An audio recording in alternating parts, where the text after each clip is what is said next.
24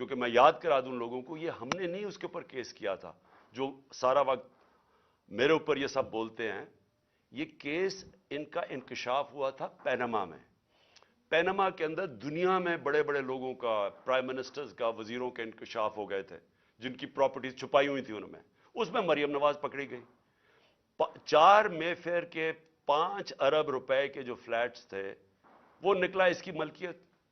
case تو ادھر شروع ہوا تھا، اور ان کے بیٹے، ان کے بھائی نے ٹی وی پہ جا کے کہا ہاں جی یہ مریم نواز کی ملکیت ہے اور وہ اس کی اونر ہے. وہ ہے 5 ارب کا. پھر چودھری شوگر مل میں 250 کروڑ کا کیس ہے. پھر نواز شریف کا چودھری شوگر مل میں اس کے اوپر بھی 250 کروڑ روپے کا کیس ہے. اور پھر توشہ خانہ میں 25 کروڑ کا کیس ہے. یہ سب معاف ہو چکے ہیں. آصف زرداری کی پاک لینڈ ریفرنس میں 3 ارب 70 کروڑ روپے کا اس کا پاک لین ریفرنس ہے. اور اس کا جو فیک بینک اکاؤنٹ کیسز ہیں وہ ہیں 33 ارب کے. یہ ہیں ان کے، اس کے زرداری کے 37 ارب روپے کے کیسز ہیں. اور اس کے اوپر کوئی بات نہیں ہو رہی. 1100 ارب روپے کے ان کے سارے کیس معاف ہو گئے ہیں جب سے یہ آئے ہیں. اور یہ کبھی وہ توشہ خانہ پکڑتے ہیں، کبھی وہ فورن فنڈنگ پکڑتے ہیں. میں یہ بھی آج کہتا ہوں کہ جس دن ہم ساری پارٹیز کی ان کے اکاؤنٹ سامنے آئے، جی پوچھے تو صحیح یہ کدھر سے پیسے اکٹھے کرتے ہیں. ہم تو 8 سال سے اسکروٹی ہو رہی ہے ہماری. ہمارے پاس 40,000 ڈونر بیئرس ہے جو لوگوں کو کال کر کے کہتے ہیں انہوں نے کہا ہم نے پی ٹی آئی کو پیسے دیے ہیں. ذرا مجھے بتائیں ان کے پاس پیسہ کدھر سے آتا ہے. اور جس دن اس کی وجہ سے الیکشن کمیشن کا کیس نہیں سن رہا، وہ سامنے ہی نہیں آتا. عدالت کہہ بیٹھی ہے کہ ساری پارٹیز کے اکٹھے کیس سنے جائیں، لیکن ان کے کیس سامنے نہیں آتے. تو ہمارے اوپر کیسز کے علاوہ میں جو بتانا چاہتا ہوں کہ جس طرح جنرل امجد کو پکڑا گیا،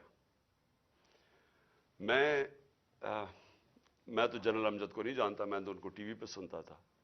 لیکن اگر کسی کو کوئی شک ہے کہ اگر کوئی محب وطن پاکستانی جو اس ملک کی درد رکھتا ہے، جس طرح وہ بولتے ہیں اور اپنے دل کی بات کرتے ہیں، اس کو اگر اٹھا کے جیل میں ڈال دیا، اور یعنی ہم سب اپنے آپ سے پوچھیں نا کہ اس کا مطلب پاکستان میں تو جمہوریت ختم ہو گئی ہے.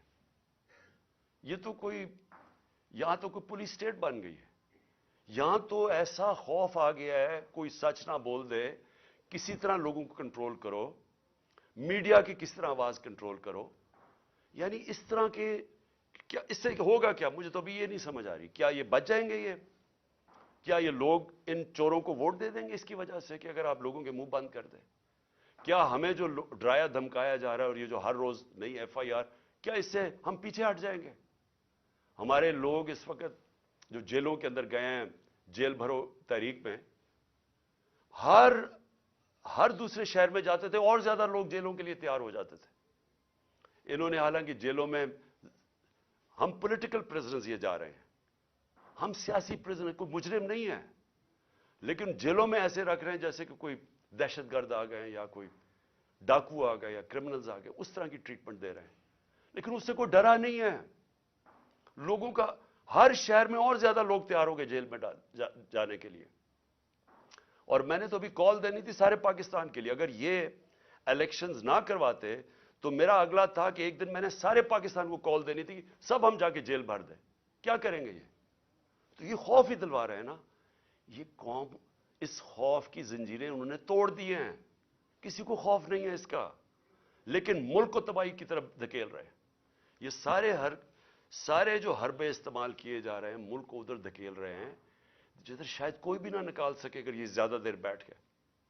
میں ایک آج بات کرنا چاہتا ہوں، آخری 2 پوائنٹس ہیں میرے اوپر حملہ ہوتا ہے، مجھے پتا ہوتا ہے، اس سے پہلے میں بولتا رہا کہ میرے اوپر حملہ کرنے لگے ہیں، یہ میرے اوپر اٹیمپٹ ہونے لگا ہے، دینی انتہا پسند کے نام پہ مجھے مارا جائے گا. میں کہتا رہا اور میں نے کہا کہ اس میں طاقتور لوگ شامل ہیں، نام نہیں میں نے لیے. جب میرے اوپر اٹیمپٹ ہوا اور اللہ کی کوئی خاص ہی کرم تھا، اس نے مجھے بچا لیا. تو اس کے بعد میں نے ان 3 لوگوں کے نام لیے، ڈرٹی ہیری، شہباز شریف اور رانا ثناءاللہ، یہ تینوں شامل تھے۔ اور نواز شریف کو پتا تھا لندن میں بیٹھ کے، تسنیم حیدر کا جو لندن میں اس نے بات چیت کی، اس کا بیان کیوں نہیں ریکارڈ کیا گیا؟ ہمارے جے آئی ٹی نے کیا، اس کو جے آئی ٹی کو ہی ختم کر دیا۔ جے آئی ٹی کو وہ کیا کہتا ہے کہ اس نے خود سنا نواز شریف کو کہتے ہوئے کہ عمران خان اور ارشد شریف کو مروانا ہے۔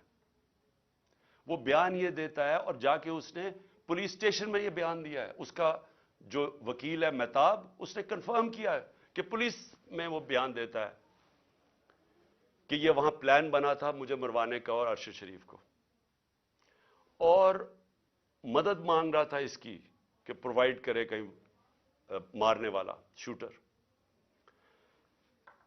جے آئی ٹی ریکارڈ کرتی ہے تسیم کی اس کی جو ویڈیو ہے۔ اس کے بعد کیا مجبوری تھی کہ care taker government J I T ختم کر دیتی ہے، اور جے آئی ٹی ختم کر کے 4 ان لوگوں کو جے آئی ٹی پہ بٹھا دیتی ہے، وہ جے آئی ٹی کے جو ممبرز جن کے اوپر پروسیکیوٹر جنرل کہتا ہے ٹیررسٹ کی عدالت میں جدھر کیس ہو رہا ہے، اس عدالت میں جج کے سامنے وہ پروسیکیوٹر کہتا ہے کہ 4 لوگ جو جے آئی ٹی کے ممبرز تھے، انہوں نے جے آئی ٹی کو سیبوٹاج کرنے کی کوشش کی، ان کے اوپر کاروائی ہونی چاہیے۔ ان کو آپ جے آئی ٹی کے اوپر لے آئے ہیں یہ لوگ، ان کے ذریعے اب انویسٹیگیشن ہوگی۔ میرا اپنی ساری قوم کے سامنے سوال یہ ہے کہ کون ڈرا ہوا ہے اتنا زیادہ؟ کیوں ڈرے ہوئے ہیں یہ؟ اگر یہ بے قصور ہیں تو جے آئی ٹی کو کام کرنے دیتے، کیوں اتنے خوف زدہ ہیں کہ سچ قوم کے سامنے آ جائے گا؟ کیونکہ طاقتور یہ سارے اس میں ملوث ہیں۔ اب میں نے دوسری بات یہ کی کہ میرے اوپر یہ پھر اٹیک کریں گے، یہ زیادہ خوف زدہ ہیں۔ اب خوف زدہ یہ ہیں کہ یہ اگر اقتدار میں آ گیا تو شاید ان کی شامت آ جائے گی، اس ڈر سے اب انہوں نے پھر سے مجھے قتل کرنے کی کوشش کر رہی ہیں۔ میں ساری قوم کے سامنے کہہ رہا ہوں، یہ 3 اور بھی ان دونوں کے لوگوں کے ابھی میں نام نہیں لے رہا، لیکن میں نے اپنی ٹیپ کے اندر ان دونوں کے نام رکھے ہوئے، جو میں نے ایک ٹیپ پہلے کی ریکارڈ کروائی ہوئے، کون وہ لوگ تھے جو شروع سے مجھے چاہتے تھے قتل کرنا۔ ان 3 کے علاوہ 2 اور کے نام ہیں اس میں، وہ سب سامنے آ جائے گا۔ لیکن میں قوم کے سامنے اب سوال یہ پوچھتا ہوں کہ جب میں کہہ رہا ہوں مجھے خطرہ تھا، پہلے میں کہہ رہا تھا مجھے خطرہ ہے، وہ اٹیمپٹ ہوا، اللہ نے بچایا، اب میں پھر کہہ رہا ہوں میرے پہ خطرہ ہے۔ میں اب یہ سوال پوچھتا ہوں کہ مجھے یہ عدالتوں میں جو دھکیلتے ہیں، کیا ان کو پتہ نہیں کہ میری جان خطرے میں ہے؟ میں نے جب لاہور ہائی کورٹ سے میرے جو وکیل تھے خواجہ طارق رحیم، انہوں نے وہ جج کو بتایا کہ دیکھیں اس کی جان خطرے میں ہے، آپ کو جب تک سیکیورٹی نہیں پرووائڈ کریں گے اس کو یہاں عدالت میں نہ لے کے آئیں۔ جج صاحب نے کہا، پولیس کو آرڈر کیا کہ اس کو سیکیورٹی پرووائڈ کی جائے، لیکن عدالت میں آنا پڑے گا۔ جب میں ہائی کورٹ پہنچا تو وہاں پولیس سیکیورٹی کیا پرووائڈ کرتی، پولیس ہی بھاگ گئی۔ میں گاڑی میں بیٹھا رہا بڑی دیر کیونکہ وہاں کوئی سیکیورٹی نہیں تھی۔ آخر میں کیونکہ میں اپنی عدلیہ کی عزت کرتا ہوں اور کروانا چاہتا ہوں قوم کو، اس کی وجہ سے میں پھر چل کے گیا وہاں۔ اس کے بعد اب پھر 3 مجھے پیشیاں بھرنی پڑی اسلام آباد میں، اور پیشیاں یہ ہیں کہ جناب دہشت گردی کا میرے پر کیس جو ہے کہ میں وہاں تھا بھی نہیں، وہ ادھر الیکشن کمیشن کے باہر جدھر مظاہرہ ہوتا ہے میرے پر کیس ہے۔ اس طرح کے کیسز ہیں، یہ کیسز نہیں ہے کہ اربوں روپے کی ملک کا پیسہ چوری کر کے ملک سے باہر لے گیا جو ان چوروں نے کیا ہوا ہے۔ اس کے اوپر 3 مختلف جگہ پہ مجھے پیشی کرنی پڑی، کوئی پولیس سیکیورٹی نہیں تھی، کوئی بھی کسی ٹائم پہ واردات کر سکتا تھا، اور مجھے بچانا کس نے تھا؟ میں اپنی عدلیہ سے آج کہنا چاہتا ہوں کہ کس نے مجھے ڈیفینڈ کرنا ہے؟ جنہوں نے مجھے ڈیفینڈ کرنا ہے ان سے ہی مجھے خطرہ ہے۔ کیا انٹیریئر منسٹر مجھے ڈیفینڈ کرے گا؟ یہ شہباز شریف کرے گا؟ ان کے نیچے ساری فیڈرل گورنمنٹ کی ایجنسیز ہیں، ان کے نیچے پولیس ہے، تو خطرہ تو ان سے ہے۔ کیا ڈرٹی ہیری مجھے ڈیفینڈ کرے گا؟ جو خود ہی سب سے بڑا خطرہ مجھے اس سے ہے، کون ڈیفینڈ کرے گا؟ تو مجھے ان پبلک جگہوں پہ لے کے جا رہے ہیں، جبکہ میں یہ بتا دوں جو نوید جو شوٹر ہے جس نے مجھے گولیاں ماری تھی، جو 3 میری ٹانگ پہ اور اوروں کو لگی تھی، اس کی ٹرائل اس کو عدالت نہیں جانا پڑا، کیونکہ وہ کہتے ہیں اس کی جان کو خطرہ ہے، اس کی جیل میں ہو رہی ہے ٹرائل، اس کی ویڈیو کانفرنس پہ ہو رہی ہے، تو میری کیوں نہیں ہو سکتی؟ میں نے جرم کتنا، جو قتل کرنے والا ہے وہ تو وہاں بیٹھ کے اس کا ٹرائل ہو رہی، مجھے ہر جگہ عدالتوں پہ لے کے جا رہے ہیں۔ میں چیف جسٹس صاحب کو لیٹر لکھوں گا کہ ہمارے دور میں جب میں پرائم منسٹر تھا تو ایک جج صاحب نے نواز شریف کو کوئی بیمار ہوا، اور آپ پتہ ہے سارا وہ فیک بیماریاں تھیں، ہر چیز ہی اس کی 2 نمبر ہوتی ہے، جب وہ بیمار ہوا تو ہمیں فیڈرل گورنمنٹ کو حکم آیا کہ آپ ذمہ دار ہوں گے اگر اس کو کچھ ہوا، تو مجھے کچھ ہوا تو کون ذمہ دار ہوگا؟ کیونکہ جنہوں نے ذمہ دار ہونا وہ تو خود ہی مارنے کے چکر میں ہیں مجھے۔ تو اس لیے میں اپنے چیف جسٹس صاحب لاہور ہائی کورٹ اردو بھی لکھوں گا کہ مجھے ہر دوسرے دن یہ ثناء اللہ جیسے بدماش جنہوں نے زندگی میں کوئی صحیح کام کیا نہیں ہے، وہ ہر دوسرے دن کوئی نہ کوئی کیسز کرتے جاتے ہیں، تو میں چکر لگاتا جاؤں گا اور کون پروٹیکشن دے گا؟ میں آخری بات کرتا ہوں کہ سوال یہ ہے اب کہ یہ کیوں بھاگ رہے ہیں الیکشن سے؟ یہ جو پی ڈی ایم کی پارٹیز ہیں، الیکشن کا نام سن کے ان کی کامپیں کیوں ٹانگنی شروع ہو جاتی ہیں؟ وجہ یہ ہے کہ پبلک ان کے خلاف ہو چکی ہے۔ وجہ یہ ہے کہ پہلے تو 30 سال سے ان کی چوریوں کا ساری قوم کو پتا تھا، اس کی وجہ سے تو مجھے ووٹ پڑی تھی۔ اس کے بعد جو انہوں نے ملک کے ساتھ کیا ہے، یہ اس ملک کی تاریخ میں عوام کے اوپر اتنا ظلم نہیں ہوا جو انہوں نے کیا ہے۔ جب سے یہ آئے ہیں، اب یہ میں اپنا نہیں کہہ رہا، میں ڈاکٹر حفیظ پاشا کا کہہ رہا ہوں، وہ ایسٹیمیٹ کرتے ہیں کہ 1.5 کروڑ لوگ مزید غربت کی لکیر سے نیچے چلے گئے ہیں۔ وہ ایسٹیمیٹ کرتے ہیں کہ 80 لاکھ لوگ بے روزگار ہو چکے ہیں جب سے یہ آئے ہیں۔ وہ یہ کہہ رہے ہیں کہ پاکستان کی تاریخ کی سب سے زیادہ مہنگائی ہوئی ہے۔ ہم جب تھے تو 16% پاکستان کی مہنگائی تھی، آج 41% پہ پہنچ گئی ہے، اور ابھی مزید اور مہنگائی آنی ہے، کیونکہ جیسے جیسے روپیہ گر رہا ہے، پھر آج روپیہ گرا ہے، تو ہر چیز تو مہنگا ہونا ہے۔ تو ایک طرف مہنگائی، ایک طرف بے روزگاری بڑھ رہی ہے، ایک طرف معیشت سکڑتی جا رہی ہے، ایک طرف ہم قرضے واپس کرنے کی ہماری وہ قوت ہی گرتی جا رہی ہے، کیونکہ جب معیشت سکڑتی ہے، جب گروتھ ریٹ نیچے آتی ہے، جب آپ کی انڈسٹری بند ہونی شروع ہو جاتی ہے، جب کسان کی پیداوار کم شروع ہو جاتی ہے، تو کدھر سے پیسہ آنا ہے کہ ہم اپنے قرضے واپس کریں؟ تو قرضے چڑھتے جا رہے ہیں اور ان کے پاس کوئی راستہ ہی نہیں ہے۔ تو قوم تو ان کے خلاف اس لیے ہو گئی ہے۔ اس وقت ہم نے جب اندازہ لگایا کہ ابھی اس سے پہلے ابھی تو ایک اور مہنگائی کی لہر آ رہی ہے، شہباز شریف نے کہا کہ ابھی قوم اور مہنگائی کے لیے تیار ہو جائے، تو اگر پچھلی اپریل کے اندر 30,000 روپے جس کی تنخواہ تھی، اس کے پاس صرف 20,000 کی خریدار کی قوت رہ گئی ہے، وہ صرف 20,000 کی چیزیں خرید سکتا ہے جس کے پاس 30,000 کی تنخواہ تھی، اور پہلی مہنگائی تھی، یعنی ایک عالمی مہنگائی کا سائیکل چلا ہوا تھا کرونا کی وجہ سے، تو وہ تو ہم پوری کوشش کر رہے تھے کہ قیمتیں نہ بڑھیں۔ ہمارے اوپر ایک الزام لگایا کہ جی انہوں نے پٹرول اور ڈیزل کی قیمت کم کر دی۔ ہم نے کم کی، کہیں اور سے پیسے لگا کے کم کی تاکہ عوام پہ بوجھ نہ پڑے، اور انہوں نے آج جو مہنگائی کی ہے، آج جو پھر سے میں کہتا ہوں جس کے پاس 30,000 روپیہ تھا وہ صرف اب 20,000 کی چیزیں خرید سکتا ہے۔ گھر میں جو ہماری خواتین بیٹھی ہوئی ہیں ان سے ذرا پوچھیں کہ گھروں میں کیا حالات ہیں۔ اس لیے میں آج یہ کہنا چاہتا ہوں کہ پاکستان آج ادھر کھڑا ہوا ہے جدھر یہ جو مرضی کر لیں، لوگ فیصلہ کر بیٹھے ہیں ان کے خلاف، یہ جتنا مرضی کوشش کریں کہ کسی طرح عوام بھول جائے گی، تھوڑی اگر الیکشن ڈیلے کر دیں گے تو عوام بھول جائے گی، عوام نے بھولنا نہیں ہے۔ جتنی دیر ہو رہی ہے اتنے اور زیادہ آپ کے خلاف لوگ ہیں۔ راجن پور میں جو الیکشن ہوا، راجن پور کے الیکشن کے اندر ایک قوم کو پتا چلا کہ جو مرضی انہوں نے چیزیں کی، ہر قسم کا حربہ استعمال کیا، انہوں نے جو بھی یہ کر سکتے تھے، انہوں نے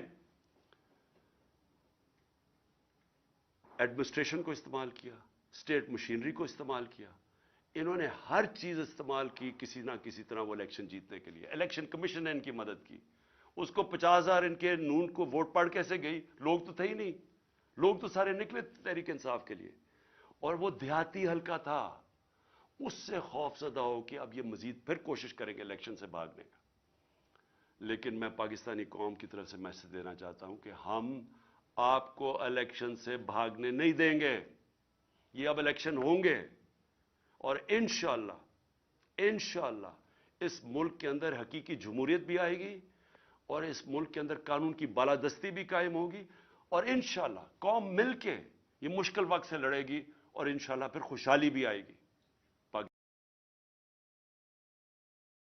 صاحبہ کیا حال ہیں آپ کے؟ جی بالکل ٹھیک۔